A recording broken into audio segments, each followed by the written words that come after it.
আসসালামু আলাইকুম রহমতুল্লাহি বারাকাতুহু। প্রিয় দর্শক, আজকের ভিডিওতে আমরা জানাবো হযরত মুহাম্মদ সাল্লাল্লাহু আলাইহি ওয়াসাল্লামের শৈশবকাল সম্পর্কে, যাকে সৃষ্টি না করলে এই পৃথিবীর কোনো কিছুই সৃষ্টি হতো না, যার পদাচরণে এই পৃথিবী ধন্য। আল্লাহর প্রতি অগাধ বিশ্বাস ও ভালোবাসা, অন্তরের পবিত্রতা, ধৈর্য, ক্ষমা, সততা, নম্রতা, আমানতদারিতা, উদারতা ও ন্যায়পরায়ণতা ছিল অসীম। যিনি ছিলেন এতিম হিসাবে সবার স্নেহের পাত্র, স্বামী হিসাবে প্রেমময়, বাবা হিসাবে মমতাময়, সঙ্গী হিসাবে বিশ্বস্ত।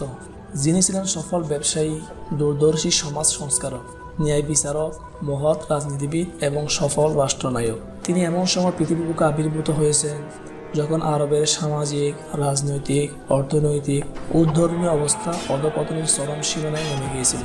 প্রিয় দর্শক, হযরত মুহাম্মদ সাল্লাল্লাহু আলাইহি ওয়াসাল্লামের শৈশবকাল সম্পর্কে জানতে শেষ পর্যন্ত আমাদের সাথে থাকুন।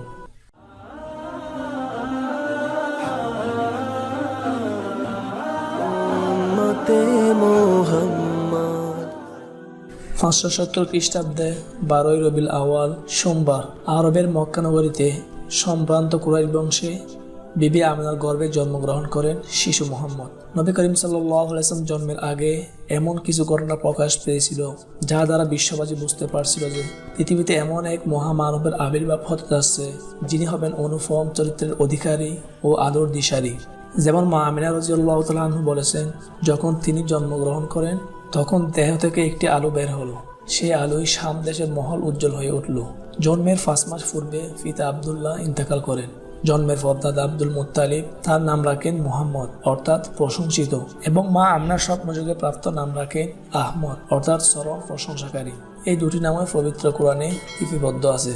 তৎকালীন আরবের রীতি ছিল যে তারা মরুভূমির মুক্ত আবহাওয়ায় বেড়ে ওঠার মাধ্যমে সন্তানদের সুস্থ দেহ এবং সুঠাম গঠন তৈরির জন্য জন্মের পরপরই দুধ পান করানোর কাজে বেদুইন মহিলাদের কাছে দিয়ে দিতেন এবং নির্দিষ্ট সময় পর আবার ফেরত নিতেন। আরেকটি কারণ ছিল বিশুদ্ধ আরবি ভাষা শিক্ষা করা। এই রীতি অনুসারে শিশু মুহাম্মদকে বিবি হালিমার কাছে দিয়ে দেওয়া হয়। শিশু মুহাম্মদ এতিম বিদায় প্রথমে কোনো নারী তাকে নিতে চায়নি, কিন্তু হালিমা অন্য কোনো শিশু সন্তান না পাওয়ায় এই এতিম শিশুটিকে গ্রহণ করেন। মা হালিমা রাদিয়াল্লাহু তাআলা আনহা বলেন, আমি শিশু মুহাম্মদকে ঘরে আনার পর আমার সব অভাব দূর হয়ে গেল। আমার উভয় স্তন দুধে পূর্ণ হয়ে গেল ও ওটনির স্তনগুলো দুধে ভরে গেল। আমার দুর্বল গাধাটিও দ্রুত গতিসম্পন্ন হয়ে গেল। বকরিগুলো চরণভূমি থেকে ভরা ফেটে ও ভরা স্তনে ফিরে আসতে লাগলো।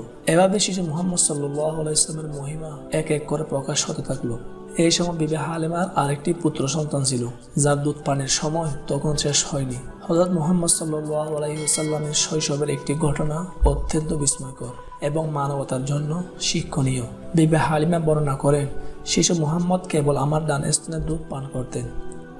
আমি তাকে আমার বাম স্তনের দুধ পান করাতে চাইলেও তিনি কখনো বাম স্তন হতে দুধ পান করতেন না। আমার বাম স্তনের দুধ তার দুধ ভাইয়ের জন্য রেখে দিতেন।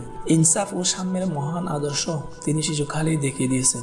রাসূলুল্লাহ সাল্লাল্লাহু আলাইহি সাল্লাম অতি শৈশবকাল থেকে একান্তভাবে ফাকসাফ থাকতেন। 2 বছর লালন পালনের পর হালিমা শিশু মুহাম্মদকে আমিনার কাছে ফিরিয়ে দেন, কিন্তু এর পরপরই মক্কায় মহামারী দেখা দেয়, যার কারণে শিশু মুহাম্মদকে পুনরায় হালিমার কাছে ফিরিয়ে দেওয়া হয়। হালিমাও চাচ্ছিলেন শিশু মুহাম্মদকে আরও কিছুদিন রাখতে। এর কয়েকদিন পরই একটি অলৌকিক ঘটনা ঘটে। একদিন শিশু মুহাম্মদের বুক ছিঁড়ে কলিজার একটি অংশ বের করে তা জমজম কূপের পানিতে ধুয়ে আবার যথাস্থানে স্থাপন করা হয়। এর মাধ্যমে শিশু মুহাম্মদের দেহ থেকে অপবিত্র সব ধুয়ে তার অন্তরে নূর ভরে দেওয়া হয়। এই ঘটনাটি ইসলামের ইতিহাসে সিনাসাকের ঘটনা হিসেবে খ্যাত। এই ঘটনার পরে হালিমা মুহাম্মদকে মা আমিনার কাছে ফিরিয়ে দেন। 6 বছর বয়স পূর্ণ হওয়া পর্যন্ত তিনি মায়ের সাথে কাটান। একদিন মা আমিনার ইচ্ছা হয় ছেলেকে নিয়ে মদিনায় যাবেন। আত্মীয়ের সাথে দেখা করা এবং স্বামীর কবর জিয়ারত করাই ছিল এর প্রধান কারণ। মা আমিনা ছেলে, শ্বশুর এবং দাসী উম্মে আইমানকে নিয়ে 500 কিলোমিটার পথ পাড়ি দিয়ে মদিনায় পৌঁছেন। তিনি মদিনায় 1 মাস সময় অতিবাহিত করেন। 1 মাস পর মক্কায় ফেরার পথে আরওয়া নামক স্থানে এসে তিনি গুরুতর অসুস্থ হয়ে পড়েন এবং সেখানে মৃত্যুবরণ করেন। মাতার মৃত্যুর পর দাদা আব্দুল মুত্তালিব শিশু মুহাম্মদকে নিয়ে মক্কায় পৌঁছেন। এরপর থেকে দাদাই মুহাম্মদের দায়িত্ব নিলেন। শিশু মুহাম্মদকে নিজের সন্তানদের থেকেও অধিক ভালোবাসতেন। বালক মুহাম্মদের কাজকর্ম তাকে আনন্দ দিত।